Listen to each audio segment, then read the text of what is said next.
Hi friends. तो आज का इम्पोर्टेंट टॉपिक है क्रांति कोण के ऊपर हम लोग बात करेंगे। और ये जो बोर्ड के एग्जाम के लिए बेहद ही इम्पोर्टेंट टॉपिक बन जाता है क्रांति कोण, जिसको क्रिटिकल एंगल बोलते हैं। तो चलिए हम लोग बात कर लेते हैं क्रांति कोण या क्रिटिकल एंगल क्या होता है।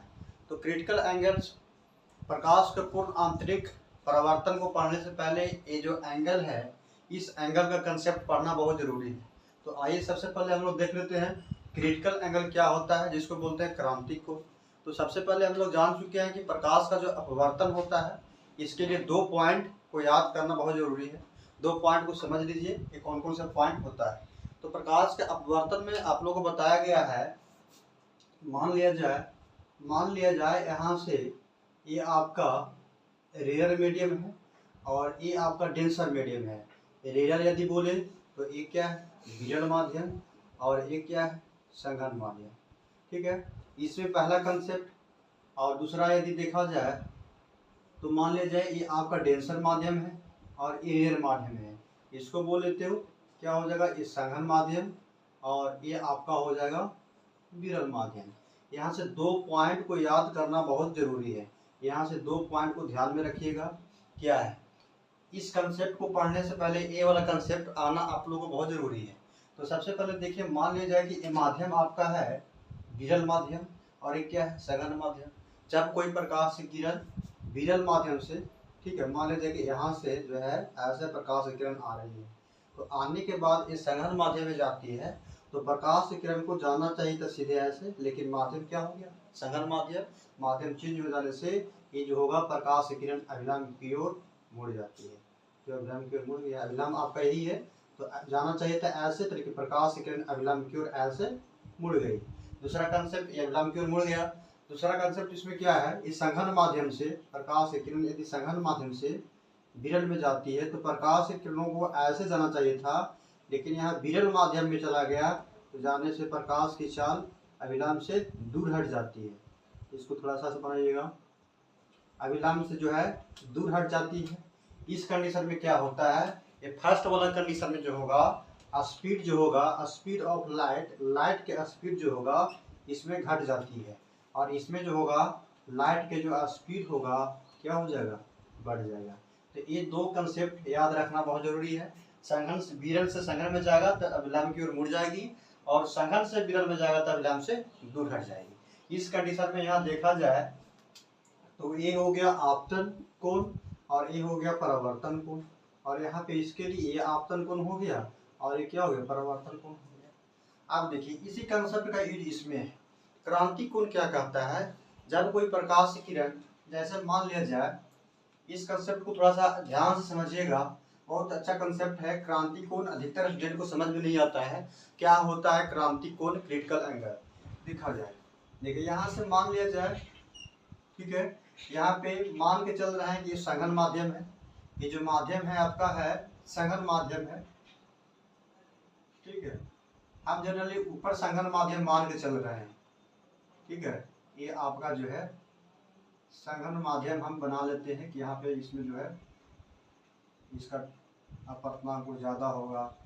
यहाँ पे वाटर ही रखते हैं, कुछ मीडियम को हम मान रहे हैं कि ऊपर में ही सघन माध्यम हमने मान लिया, और नीचे में जो आपका है ये विरल माध्यम मान रहे हैं। ये जो है आपका विरल माध्यम,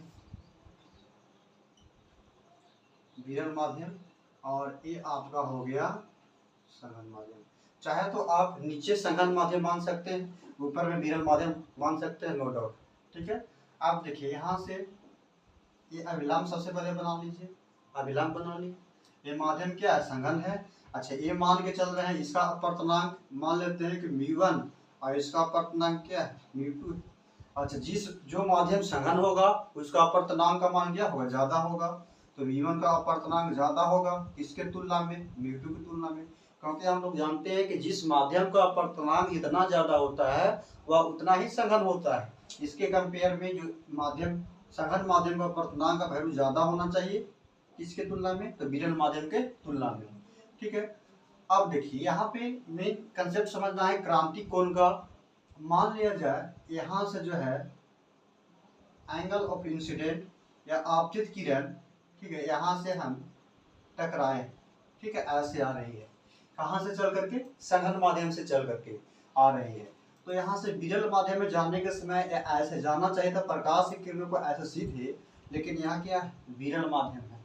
तो विरल माध्यम में जब कोई प्रकाश की किरण जाती है तो अभिलंब से दूर हट जाती है, संघन से विरल में जाती है। तो जाना चाहिए था ऐसे, लेकिन अभिलंब से दूर हट जाएगा, ये अभिलंब से दूर हट जाएगा। कंसेप्ट को थोड़ा सा ध्यान में इसको लेते हुए समझिएगा कि क्या कहना चाह रहे हैं। आप देखिए अभी तो इतना एंगल है, अभी जो एंगल का वैल्यू है कुछ होगा आई होगा, यहाँ पर कुछ एंगल आर होगा। अब क्या कहना चाह रहे हैं, इस एंगल को अब समझने की बारी आ गई आप लोग को, थोड़ा सा समझिएगा।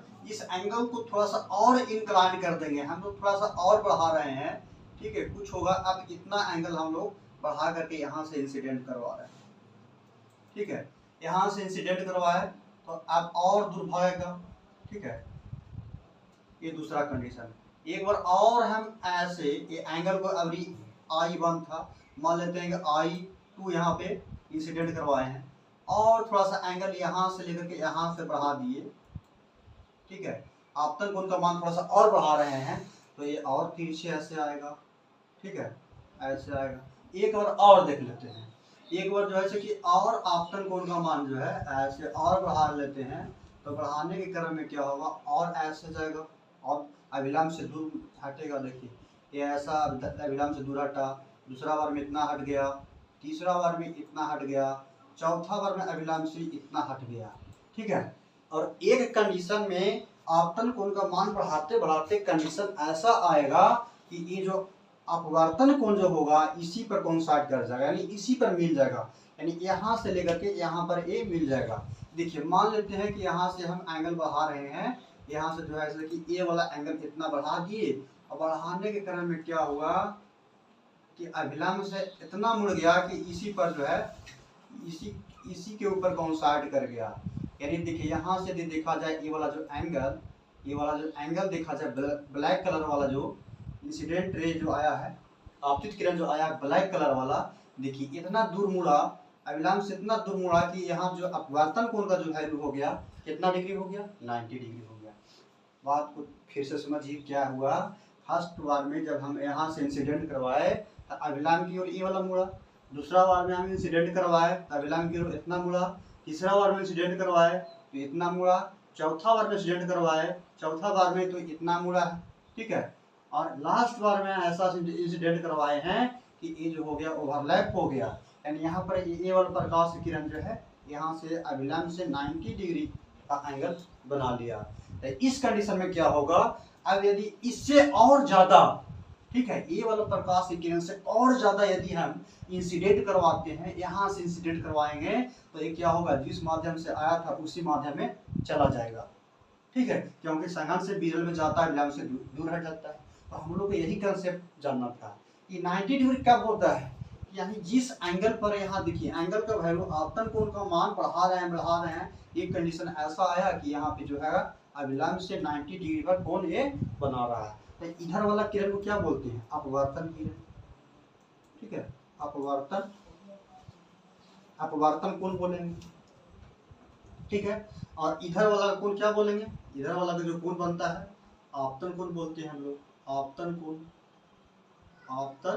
कोण बोला जाता है। तो देखिए अपवर्तन कोण का मान जब कितना डिग्री हो जाए, अपवर्तन कोण का मान जब 90 डिग्री हो जाती है, किस कंडीशन में होता है भाई, तो देखिए चौथा वाला प्रकाश किरण जब गुजारे थे यहाँ से बढ़ा करके तो ये वाला 90 डिग्री हो गया। तो हम लोग क्रांति कोण के बारे में समझना है, तो देखिए यहाँ जब अपवर्तन कोण का मान कितना डिग्री हो रहा है, यहाँ पे लास्ट वाला में 90 डिग्री।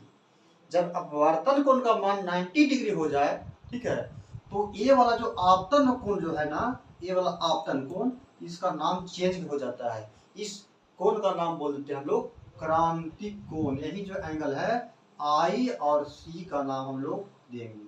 फिर से समझिए, यहाँ पर आपतन कोण का मान 90 डिग्री जब हो जाती है तो इस स्थिति में आपतन कोण, यही तो आपतन कोण है, अभिलंब और आपतित किरण के बीच जो कोण बनता है उसी को आपतन कोण बोलते हैं, ठीक है। तो जब अपवर्तन कोण का मान 90 डिग्री हो जाती है तो इस स्थिति में आपतन कोण जो है क्रांतिक कोण कहलाती है। याद हो गया, जब अपवर्तन कोण का मान 90 डिग्री हो जाए, कैसे 90 डिग्री हुआ भाई, क्योंकि आपतन कोण का मान बढ़ाते गए तो एक स्थिति ऐसा आया कि ये अभिलंब के साथ ये अपवर्तित किरण जो है, ठीक है, 90 डिग्री के कोण बना लिया। यानी आपतन कोण का मान अपवर्तन कोण का मान कितना डिग्री हो गया? 90 डिग्री हो गया। तो इस स्थिति में ये वाला एंगल यहाँ से ये वाला प्रकाश किरण के बीच में जो 90 डिग्री कोण बना रहा है, इसी के कारण हम लोग आपतन कोण का नाम क्या बोलते हैं? क्रांति कोण का नाम देते हैं। तो जब अपवर्तन कोण का मान 90 डिग्री हो जाए